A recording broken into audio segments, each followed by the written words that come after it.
I am what you might call mentally ill.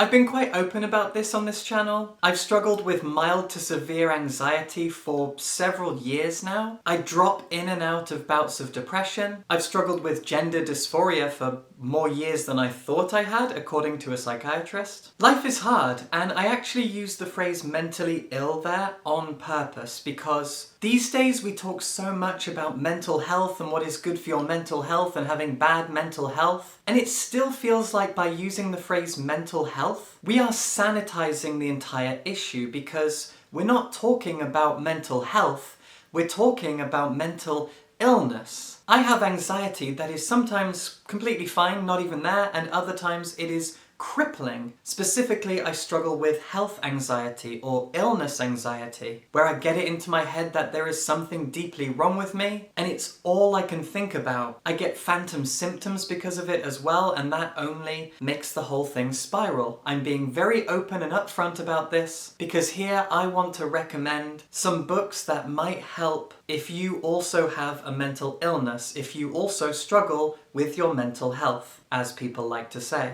And I wouldn't want anyone who's currently watching this who suffers with anxiety, depression, schizophrenia, dysphoria, dysmorphia, and many other mental illnesses to think that I was speaking as someone who doesn't struggle. I struggle. I think it's good that you know that. So let's talk about and maybe read some books that might help. And if you'd like to read these books in a wonderful amount of comfort, check out this video's sponsor, Serious Readers.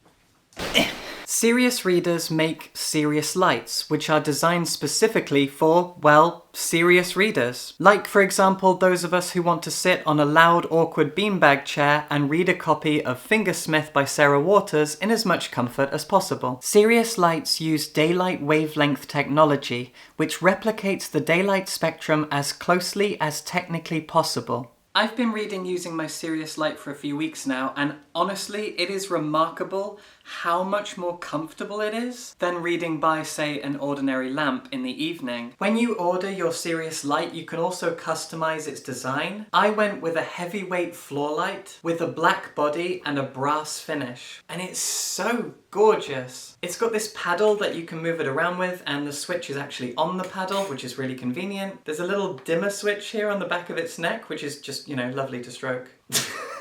And you can change the spread of the light. Click the link in the description and use the offer code WILLOW24 to get £100 off your own Serious Light. This first book is one that I have drawn an incredible amount of empathy from. I Want to Die, But I Want to Eat Tteokbokki by Baek Se-hee. This was translated from the Korean into English by Anton He, whom at the time of recording this video I will be hanging out with and interviewing on stage today. But not about this. Also, this is actually the sequel to I Want to Die, But I Want to Eat Tteokbokki. I Want to Die, But I Still Want to Eat Tteokbokki. And I am going to bring up with Anton whether or not he considered calling it I Want to Die, But I Want to Eat Tteokbokki in a Fast and Furious kind of a way. Anywho, Baek Se-hee is a Korean writer who works for a publishing house. A few years ago, she decided to get therapy because she has been struggling with low-lying, persistent depression all her life. And in a very unusual and pretty bold move, she recorded all of her therapy sessions and turned them into a transcript,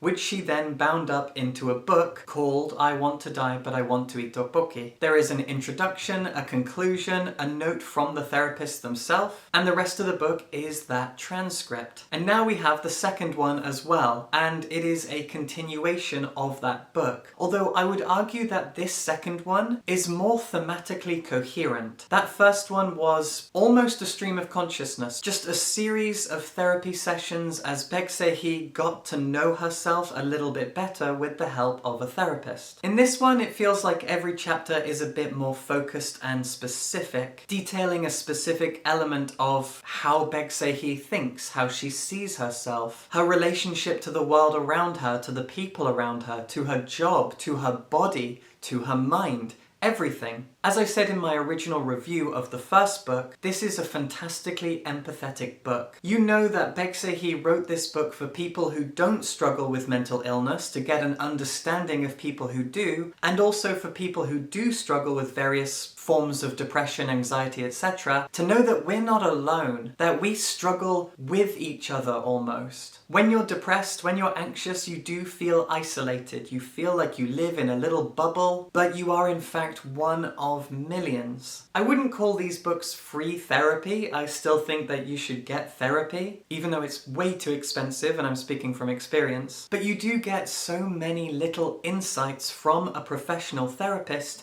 into things that the author herself is struggling with, and you might recognize those things in yourself. Thus, it kind of is free therapy. If you read a chapter or a section of this book and you can relate very specifically to what she's gone through, how she feels, whatever the therapist says next is directed as much at you as it is at the author, and therefore you're getting some free advice and also a lot of empathy from a writer who has decided to be bold and honest in opening up to the entire world about her mental illnesses. The empathy that you get from this book is honestly remarkable and so useful and so kind and wonderfully comforting. I know this is a serious video on a serious topic, but there is someone on the other side of this wall hammering a tiny nail very rapidly. In the flat next door, once every few weeks, someone goes in and does like 5 minutes of renovation and then leaves.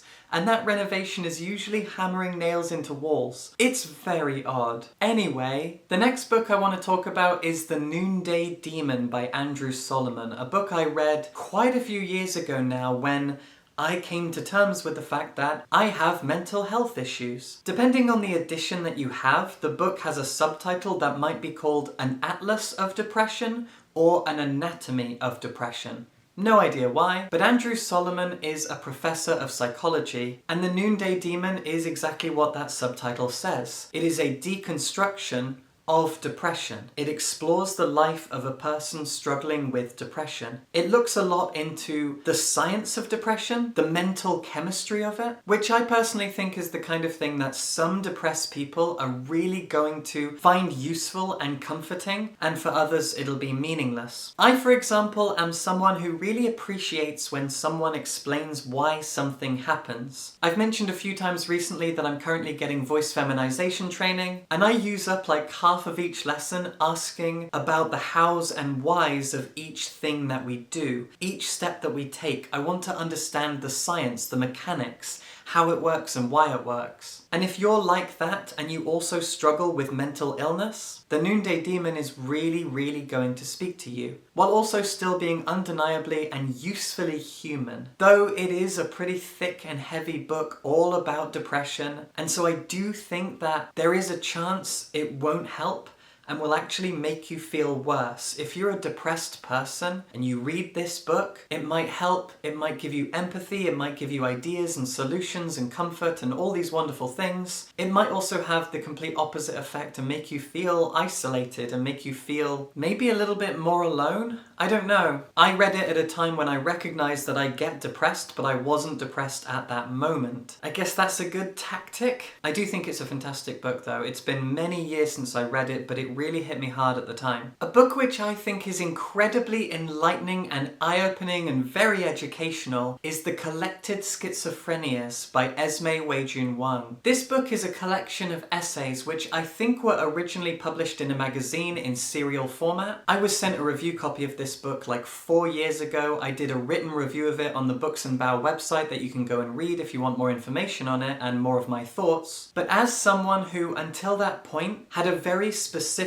and media-fed understanding of what schizophrenia is, that book really opened my eyes. Schizophrenia has been presented by the media, by popular culture, in ways that are very untrue and therefore damaging to people who suffer with schizophrenia. And so, through this series of essays, Esme Wei-Jun Wang talks about her experiences with schizophrenia and also throws in loads and loads of scientific information, evidence of how the media talks about and treats schizophrenia, all the things that we get wrong, the real facts about schizophrenia, and along the way we learn about her life. For example, in I think maybe the second or third essay, I distinctly remember her talking about her experience of going to Yale. If I'm remembering this rightly, she was kicked out of Yale for having schizophrenia, and I'm pretty sure she tried to challenge that decision, and it was just an enormous scandal. Read the book for yourself and just double check that I got that right, but that's what I remember. When we talk about mental illness, we often talk about depression and anxiety,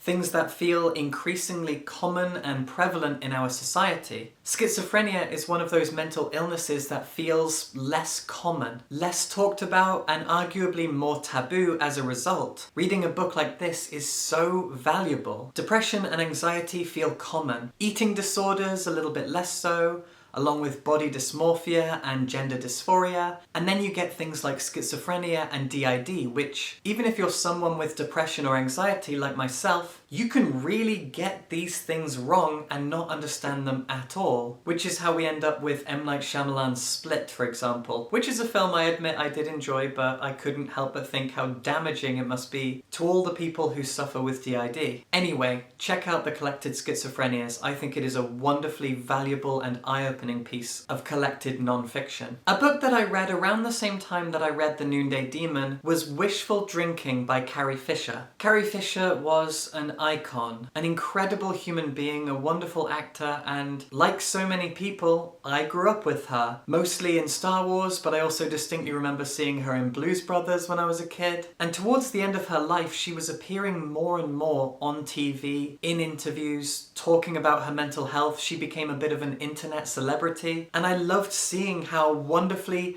unhinged and strange she was. And for that reason, I read her book, Wishful Drinking, which talked very openly and candidly, with a lot of humour, but also so much sorrow and heartbreak, about her relationship to mental illness and to addiction. Addiction is a fascinating thing. As someone who struggles with depression and as someone who has ADHD, I'm the kind of person that could very easily fall into addiction. Drinking, gambling, whatever. I never ever have. And I think that's because I'm just very aware of it. I see the dangers and I'm afraid of them. But I desperately sympathise with people who have addictive personalities and mental illness. And I think it was reading Wishful Drinking that instilled that sense of sympathy in me. Addiction is an illness, and it is perhaps the illness that is preyed upon most by our society. So much of capitalism is designed to prey on people with addiction issues. I play a lot of video games and I see it a lot in the video games industry. There is so much predatory behavior that specifically preys upon people with addiction issues or addictive personalities. I could go on. I hate the way that our media, our products, our industries, they all prey upon people who struggle with addiction. It breaks my heart and it makes me so angry on a daily basis. If you yourself are someone who struggles with addiction in any kind of form, Wishful Drinking will be a wonderfully sympathetic read. And once again, I'm using the phrase eye-opening here because that's the impact it had on me. Carrie Fisher was a wonderful writer, and she captured her life through addiction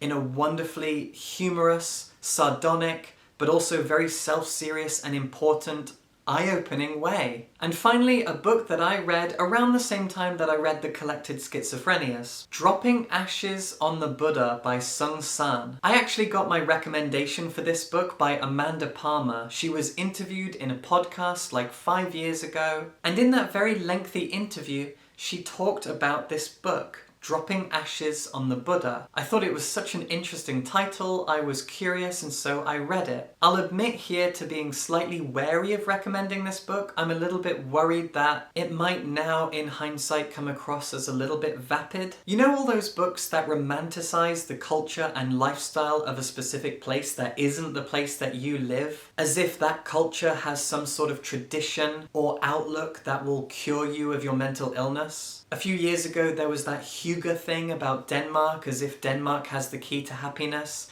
There's loads of them about Japan, about ikigai, about the magical, exotic Japanese cure for illness. It's very, very toxic and honestly kind of racist. I'm very worried that dropping ashes on the Buddha is the same kind of thing in retrospect, because again, I read this book like 5-6 years ago, so please take this last recommendation with a pinch of salt. But I will say that at the time, I found it very, very enlightening. Sun-san is a master of Zen Buddhism, and Dropping Ashes on the Buddha is a collection of his teachings. It is a book on Buddhism for non-Buddhists like myself. It allows non-Buddhists to take something away from the teachings of Zen Buddhism that they might be able to apply to their outlook on life. Kind of like reading a book on Stoicism. It is Buddhist philosophy, Buddhist teachings, Buddhist outlooks on life that you can apply to your own life. And like when people often read Stoicism and see something useful and vital in there that can improve their mental health, this is kind of the same thing. In this book there are stories, lectures, interviews. They all paint a picture of how Sung-san teaches Buddhism, and it's pretty likely that you'll get something useful out of it. I really hope that at least one of these books can help you. Whether you suffer with a mental illness of your own like I do, or you're someone who just wants to better understand mental illness. Each of these books offers something different, something useful, and something empathetic. I really hope you find them useful. And thank you again to Serious Readers for sponsoring this video. If you want £100 off a serious light of your own, follow the link in the description and use the discount code WILLOW24. And as always, subscribe for books.